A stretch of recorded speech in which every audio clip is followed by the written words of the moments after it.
परिचयबाट सुरु गरौँ, हजुरको परिचयबाट। नमस्ते, म चाहिँ अञ्जली पोखरेल, नेपालबाट। नेपाल कुन ठाउँ हो घर? नेपाल चाहिँ दाङघराई। हामीले जापानमा चाहिँ जापान सम्बन्धी नै कुराहरू सोध्छौँ, जस्तो नेपालबाट आउने साथीहरूको लागि कस्तो छ त भनेर तपाईँहरूको अनुभव सोध्छौँ। तपाईँहरूको अनुभवमा चाहिँ जापान कस्तो लागिरहेको छ, कस्तो छ जापानको कन्डिसन?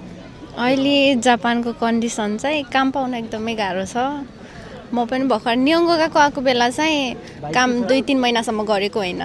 अनि एउटा काम नियोङ्गो गएकोमा चाहिँ एउटा काम मात्रै गरेर बसेँ, आफ्नो खर्च पनि पुर्याउन नसकेको हो म चाहिँ।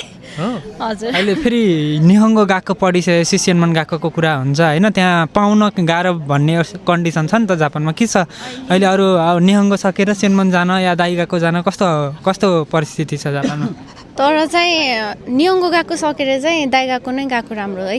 दाइ गएकोमा हजुरले के गर्दै हुनुहुन्छ? अहिले चाहिँ मैले सेनमन गएको हो, तर आउने युवाहरूलाई चाहिँ दाइ गएको जानुमा चाहिँ एकदम अनुरोध छ।